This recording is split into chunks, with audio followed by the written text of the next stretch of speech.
You know what the moon looks like. You've known since you were a child. It's white, bright, clean, almost silver white against the black sky. You've seen it 10,000 times. On clear nights, through windows, in textbooks, on the flags of a dozen nations. You don't even have to think about it. The moon is white. That's just what it is. And I'm not here to tell you that you're stupid for thinking that. I'm here to tell you something much stranger, that you've never actually seen the moon's real color. Not once, not ever, not even on the clearest night of your life. Here's the number that starts the problem. The moon reflects exactly 12% of the sunlight that hits it. 12%. That's it. You know what else reflects about 12% of light? Worn asphalt, old pavement, the parking lot outside your building. Your driveway, on a cloudy day, reflects roughly the same percentage of light as the surface of the moon. So here's the question you cannot answer yet. If the moon is essentially the same brightness as a parking lot, why does it look like a floodlight hanging in the sky? Why does it cast shadows? Why does it make you squint? Why does every photograph, every painting, every flag in history show it as white, brilliant, luminous white, when the physics says it should look like dark gray gravel? You don't have an answer, and that's exactly where we need to be, because the answer exists, and once you hear it, you will never look up at the night sky the same way again. Okay, so the moon reflects only 12% of sunlight, but you already have an answer for that, don't you? It's obvious, actually. Space is dark, completely, totally dark, so even a dim light source is going to look bright against pure black. A single candle in a pitch-black room looks blinding. That's all this is. The moon is the only light source in the night sky, so your eyes adapt to the darkness and suddenly 12% feels like a lot. It makes perfect sense. It's almost certainly the answer. Except it isn't. Here's the problem with that explanation. Your eyes do adapt to darkness. That's called scotopic vision, and it's real. But adaptation doesn't change color. It changes sensitivity. When your eyes adapt to a dark room, a gray wall doesn't become white. It becomes a slightly more visible gray wall. And here's the part that kills the theory completely. The Apollo astronauts. 12 human beings stood on the surface of the moon. They looked down at the ground beneath their boots, and every single one of them described it the same way. Dark, gray, like dirty concrete or volcanic ash. Not magnificent brilliance, desolation. The surface they were standing on, the same surface you see glowing white from your backyard, looked dark gray from 3 feet away. Your "it's dark in space" theory cannot survive that. The astronauts were there. They saw it directly. It was gray. So you move to your second answer, and this one is even better. It's the atmosphere. Of course it's the atmosphere. Earth's atmosphere scatters light. That's why the sky is blue, why sunsets are orange, why the moon near the horizon looks yellow or red. The atmosphere is processing the moon's light before it reaches your eyes, and somewhere in that process, it's amplifying the brightness or shifting the color toward white. This is a serious answer. It involves real physics. Rayleigh scattering is a real phenomenon. You might even feel confident about this one. But then you look at the photographs. Not the ones taken from Earth, the ones taken from space. The Galileo spacecraft, on its way to Jupiter in 1992, turned its camera back toward Earth and the moon simultaneously. In that image, taken with no atmosphere, no scattering, no processing by any gas or particle, the moon is visibly, unmistakably darker than the surface of the ocean below it. The ocean, which absorbs most of the light that hits it, still reflects more light than the moon. In the raw, unfiltered image from deep space, the moon looks like a dark smudge next to the blue-white brilliance of Earth. And yet from your backyard, with that same atmosphere you thought was the answer, the moon looks white. The atmosphere isn't making it brighter. The atmosphere is actually making it slightly more visible, but the color you see isn't coming from space. It isn't coming from the moon's surface. It isn't coming from atmospheric chemistry. So where is it coming from? You've eliminated the darkness of space. You've eliminated atmospheric scattering. You have no more intuitive answers. The moon is a dark gray rock. That is a physical fact. 12. That is a measured, verified, unrevisable number. And yet, every night, tonight, if it's clear where you are, you will look up and see white. You are seeing something that is not there. and you cannot explain why. Here's the answer. One sentence. No buildup, no delay. You've earned it. The moon is not white because of anything the moon is doing.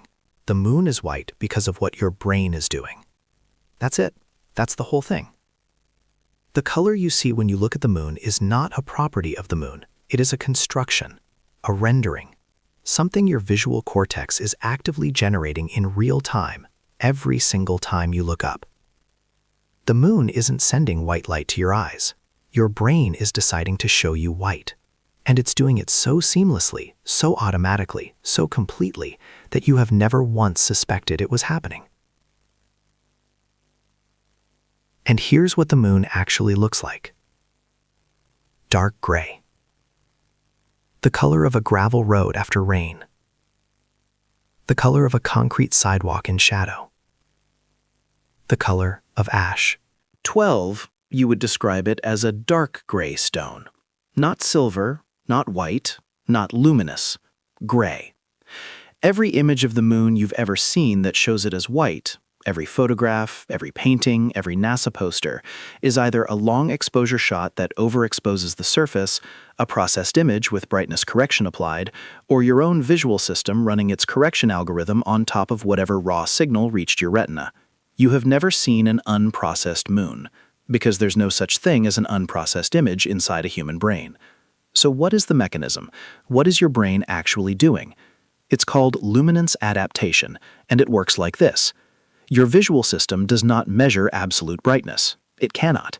Then it maps everything else on a scale downward from there.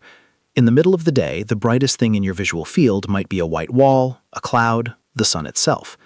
The moon at noon looks pale yellow-gray, almost washed out, because it's competing with everything else. But at night, the moon is the brightest object in your entire visual field by an enormous margin. So your brain does what it always does. It takes the brightest thing, it calls it white, and it renders it that way, regardless of what the photons actually are doing. The parking lot isn't there to compare it to. The gray concrete isn't there to show you the reference. There's only black sky and one bright object, and your brain fills in the rest. Now let's go deeper, because what's happening here is not just a quirk of human perception. It's a window into something fundamental about how reality gets built inside your skull, and it starts with the moon's surface itself. The moon is covered in something called regolith, not rock in the way you picture rock, solid, clean, reflective. This is pulverized rock. Billions of years of meteorite impacts, solar wind bombardment, and microcrater formation have ground the lunar surface into a fine, dark powder. The dominant material is basaltic, volcanic in origin, rich in iron and magnesium oxides, and it is dark by nature. If you scooped a handful of lunar regolith and held it under a lamp in your kitchen, you would see something that looks like a mixture of dark gray sand and charcoal dust. 12 puts it in very specific company. 15, 08, 12. The moon's surface is, physically, almost identical in reflectivity to the road you drive on every day. And there is an image that makes this undeniable. In December 1992, the Galileo spacecraft captured a single photograph that should be in every physics textbook on Earth. 2 million kilometers, with no atmospheric interference, no exposure adjustment, no color correction. In that image, the Earth, blue oceans, white clouds, brown continents, is luminous, radiant, unmistakably bright. And the moon, sitting right next to it, is visibly, measurably darker than the surface of the Pacific Ocean. The ocean absorbs roughly 94% of the light that hits it. The moon reflects twice as much light as the ocean, and yet in that photograph, side by side, the moon looks darker. That happens because of something called simultaneous contrast, the same optical principle that makes a gray square look lighter on a black background and darker on a white one. Next to the brilliant cloud-covered Earth, the moon loses. It looks exactly like what it is, a dark, dusty rock. Now here's where the mechanism gets precise. Your visual system operates under something called Weber's law, one of the oldest quantified relationships in all of perceptual science. Weber's law states that your perception of a difference between two stimuli depends not on the absolute difference, but on the ratio. In plain terms, you don't measure brightness, you measure contrast. Your retina contains roughly 120 million rod cells and 6 million cone cells, and none of them report absolute luminance values to your brain. They report differences, changes, edges, ratios between adjacent regions. This rendering is not a recording. It is an interpretation, an active, ongoing, constantly adjusted interpretation. And one of the most powerful adjustments it makes is called gain control, the same principle used in every amplifier, every microphone, every camera sensor ever built. When the incoming signal is weak, like starlight, like moonlight in a dark sky, the system turns up the gain. It amplifies the signal. It pushes the output toward the edges of the scale. The brightest input gets pushed toward white. The darkest gets pushed toward black. Everything in between gets stretched to fill the available range. This is not a malfunction. This is the entire point of having a visual system. In the wild, in the dark, you need to see contrast. You need to detect edges and movement and differences, not measure photons. So your brain doesn't give you photon counts. It gives you a rendered world, a constructed world, a world optimized for survival, not for accuracy. 12 albedo sits at the top of your night sky gain curve. It is the loudest signal in a very quiet room. So your brain turns it all the way up. It renders it white. It has always rendered it white. It will render it white tonight, not because it's wrong, because it's doing exactly what it was built to do. Now here's the part that should actually disturb you. The gain control your brain ran on the moon last night, that same process, that same real-time rendering system is running right now, as you watch this video, as you read these words, as you look at your own hands. You have never, not once in your entire life, seen raw light. You have never seen an unprocessed image of anything. Every single visual experience you have ever had, every face, every sunset, every color, every shadow, has been a construction, a model built by your visual cortex from ratio signals and contrast edges and gain-adjusted amplification. The moon didn't trick you. Your brain built you a world, and the moon just happened to reveal the seam. And now the question stops being about the moon. If your brain constructs the moon's color, what else is it constructing? Not as philosophy, not as a thought experiment, as a physics question with a measurable answer. The color of skin under different lighting, constructed. The whiteness of a white wall indoors versus outdoors, constructed. The apparent brightness of a star, constructed. Your entire visual reality is a rendering engine running on biological hardware, and it has never once shown you the raw input. You are not a passive observer of the world. You are an active generator of it.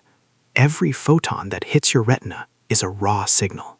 What you experience as seeing is what happens after your brain has processed, normalized, gain-adjusted, and rendered that signal into something coherent.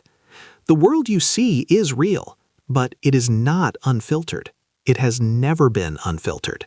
And the moon, that dark gray rock you've been calling white your entire life, is the most honest proof of that you will ever find in the night sky. He meant it about physics, about equations, about building things from scratch to prove you know them. But it applies here too, because your brain creates the moon's color from nothing but contrast and context, and until this moment, you didn't understand that you were doing it. Look up tonight. The moon will be there, or it won't, depending on the phase, depending on the clouds. But if it is there, you will see white. You will probably always see white. That won't change. The rendering engine doesn't turn off because you know about it, but you will know this time what you're actually looking at. A dark gray rock, 4.5 billion years old, covered in pulverized volcanic ash, reflecting 12 cents out of every dollar of sunlight that hits it. And your brain taking that dim gray signal and amplifying it, stretching it, rendering it into something luminous and white and beautiful, doing in real time what it has done every night of your life without ever asking your permission or your awareness. You didn't see the moon tonight. You built it. If that idea changes something for you, If the next time you look up you feel even a fraction of what I felt when I first understood this, share this video with someone who still thinks the moon is white. Let them find out the same way you just did.